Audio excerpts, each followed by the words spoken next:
4 PM news network में दोस्तों आपका स्वागत है। मैं हूं आपके साथ राशिद ज़हीर। आपके कानों में ये खबर पड़ चुकी होगी कि एलन मस्क भारत आ गए। लाइसेंस मिल गया है अब उनको अपनी सेवाएं देने के लिए। एक ज़माने से प्रयासरत थे, भारत में अपने कदम को जमाना चाहते थे। एयरटेल, जियो जिस प्रकार से 140 करोड़ के लोगों में फैल चुका है, बहुत बड़ा बिजनेस मिल चुका है, BSNL बर्बाद हो चुका है, ये भी समझ लीजिए। तो ऐसे में स्टारलिंक का यहाँ आना, उसको लाइसेंस का मिलना, आप क्या समझते हैं ये सिर्फ एक कारोबारी लड़ाई है? नहीं, ये कारोबारी लड़ाई राजनीतिक लड़ाई में क्या क्या तस्वीरें आपके सामने रखने जा रही है, इस बात की बानगी आप देखेंगे।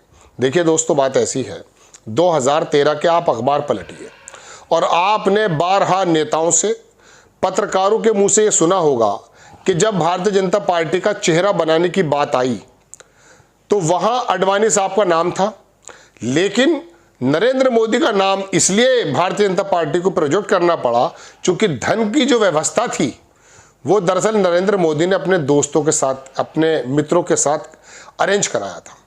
फिर चेहरा बने, प्रधानमंत्री बन गए। ये बात अखबारों में भी है, कई सारे पत्रकार भी इसका बता चुके। कोई सबूत मांगेंगे तो सबूत तो है नहीं, अलबत्ता ये बात कही जाती है। तो ऐसे में आपको याद होगा 2014 में अडानी की टोटल संपत्ति 60,000 करोड़ थी, लेकिन अभी हिंडनबर्ग के आने से पहले दुनिया के दूसरे नंबर का मालदार व्यक्ति वो बन चुका था। क्या वजह हुई? आप ये देखिए कि BSNL जो भारत सरकार का उपक्रम था, आपका हमारा ही दूरसंचार का एक अकेला साधन था, उसको वो लाइसेंस नहीं मिल पाए जो प्राइवेट प्लेयर्स को मिल गए, और उसके बाद पता ही चला BSNL नीचे आता चला गया और प्राइवेट प्लेयर्स ऊपर जाते चले गए। जियो पूरे हिंदुस्तान के अंदर किस प्रकार से अपनी सेवाएं दे रहा है, कितना बड़ा बिजनेस है। अब ऐसे में स्टारलिंक अगर आ गया तो आप आराम से अंदाज़ा कर सकते हैं कि इसका इफेक्ट वो दरअसल जियो के अंबानी साहब को पड़ने वाला है। ये अंबानी वही मोदी जी के दोस्त कहे जाते हैं।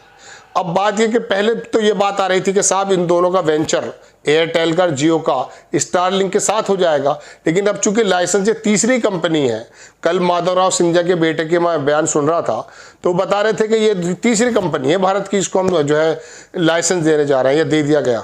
अब ऐसे में जब अंबानी के बिजनेस को जाहिर सी बात है कुछ ना कुछ ऊपर नीचे होना पड़ेगा, तो क्या वो मोदी जी के पक्ष में खड़े रहेंगे? अभी बहुत ज़्यादा आगे जाने की या पीछा छोड़ने की या साथ छोड़ने की तो गुंजाइश नहीं है, लेकिन फिर भी जो बिजनेसमैन 2013 में मोदी जी को बना सकते हैं, वो बिजनेसमैन अगर पीछे हट गए तो मोदी जी कहाँ चले जाएंगे। इस खबर को बनाने का मकसद 3 या 4 चीज़ें आपके सामने रखना है, और वो ये बताना है दोस्तों कि ट्रंप किस प्रकार से खुद जाएं या ना जाएं, लेकिन मोदी जी को शायद सत्ता से बेदखल कर दें। अब वो क्या तरीका? एक तो मैंने बताया आपको ये कि एक पिलर ये चला जाएगा या चला गया है।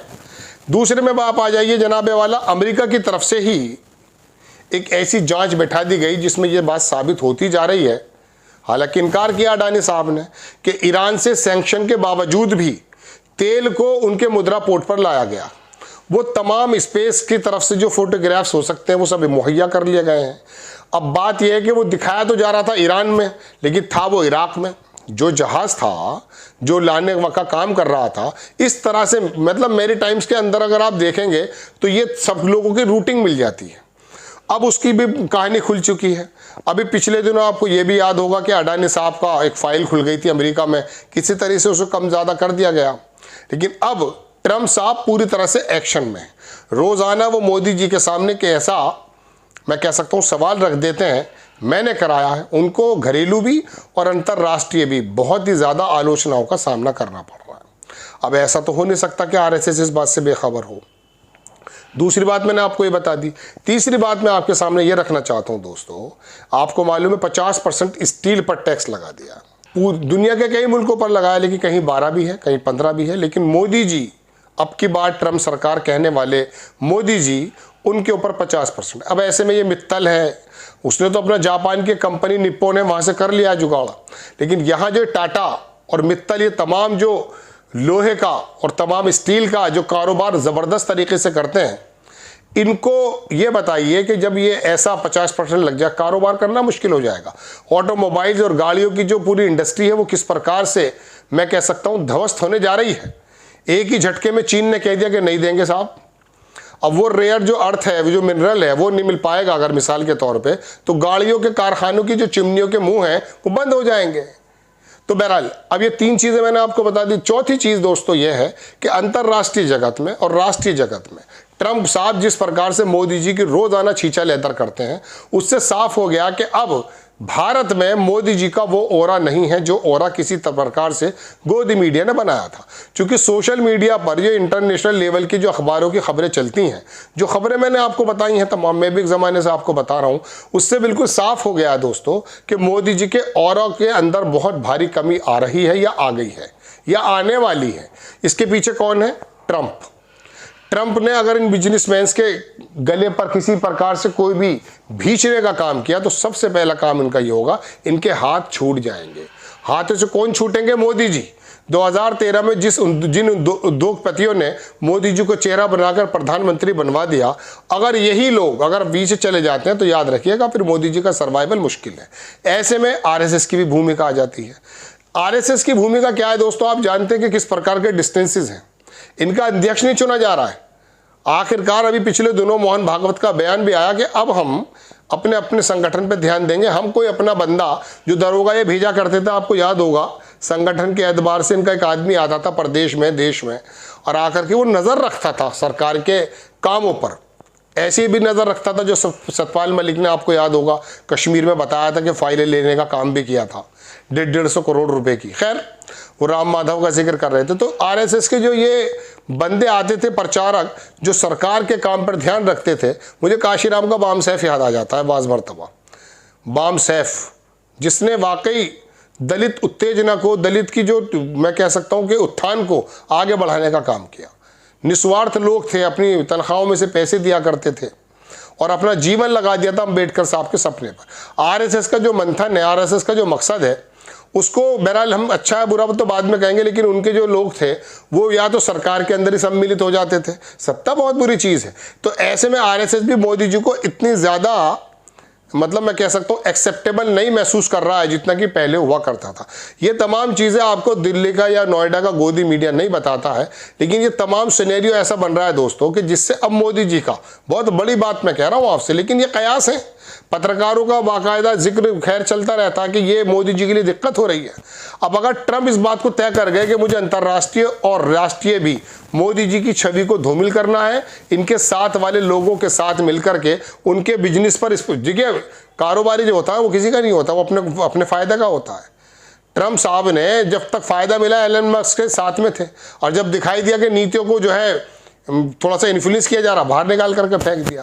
तो ये जो कारोबारी लोग 27,000 फ्लैट बनाए थे कभी, अब आपको याद हो, ये ट्रंप साहब जो हैं, इनके जो फादर थे ड्रम्फ, फ्रैंकलिन ड्रम्फ, शायद ड्रम्फ, फ्रैंकलिन तो पता नहीं, लेकिन ड्रम्फ था, मतलब डी था ट्रम्प की जगह। जर्मनी में किसी ज़माने में पैदा हुआ करते थे। मुझे भी अभी कल पता चली कि वो जर्मन के चांसलर जब मिलने आए, उनकी भी उन्होंने आकर के उधेड़ कर रख दी बखिया ट्रंप साहब ने। तो ट्रंप का काम हो चुका है ये कि मोदी जी को किसी प्रकार से ऑपरेशन सिंदूर हो, पाकिस्तान का मसला हो, या इंटरनल बिजनेसमैन को कदर घेरना कि वो थक के कहते हैं मोदी जी बस करो बस करो। तो ये भी संभव है दोस्तों, याद रखिएगा, क्योंकि ये सरकारें बनाने बिगाड़ने का जो खेल आप सोचते हैं कि मेरी वोट से बनती है, बिल्कुल ऐसा ही है, लेकिन आपकी वोट किस प्रकार से इन्फ्लुएंस होती है गोदी मीडिया के माध्यम से अंदाजा नहीं कर सकते। मैं आपको बारहा बता चुका, 2019 से पहले जितने भी सर्वे आ रहे थे मोदी जी को जीतता हुआ नहीं बता रहे थे। अचानक पुलवामा हो गया, अचानक बालाकोट हो गया, सारे के सारे समीकरण बदल गए। तो ये जो दुनिया की मीडिया और दुनिया को चलाने वाले लोग हैं, मैं बहुत ज़माने से डीप स्टेट की बात आपसे करता हूँ, आप समझते ये हैं। अमेरिका के सन 60 के 70 के 80 के अखबार मेरे पास हैं जो मैंने नेट से लिए हुए हैं, उसमें उन्होंने खुद एडमिट किया कि हम दुनिया की सरकारों को बनाने बिगाड़ने का खेल करते हैं। अब आप ये मत समझिए कि इमरान खान अपने आप जेल चला गया, मैं कई बार बता चुका हूं। इसके अंदर IMF का क्या हाथ है, डीप स्टेट का क्या हाथ है। एक गोली चलाए बिना सीरिया में जोलानी आ जाता है। ये देखिए यूक्रेन का ये कॉमेडियन, ये दुनिया को वॉर, न्यूक्लियर वॉर के दहाने पे लेकर आया है। आप समझते हैं अपने आप आ गया था 2014 में? नहीं नहीं नहीं नहीं, इनको लाया जाता है भाई। ट्रंप की लड़ाई दरअसल इसी डीप स्टेट से थी। बहरहाल मैं आपको अपनी देश की बात बताना चाहता हूं कि मोदी जी की सीट खतरे में है, ये मान लीजिएगा। बड़ी अजीबोगरीब खबर है, लेकिन फिर भी बड़े बड़े पत्रकारों का जो आपस में मंथन में जो निकला है मखरज, वो मैंने आपके सामने रखा है। आपको ये खबर कैसी लगी अपनी राय कमेंट्स बॉक्स में ज़रूर दीजिए। चैनल को सब्सक्राइब कीजिए, शेयर कीजिए। नेक्स्ट टाइम मैं किसी खबर के साथ हाजिर होता हूँ। जय हिंद।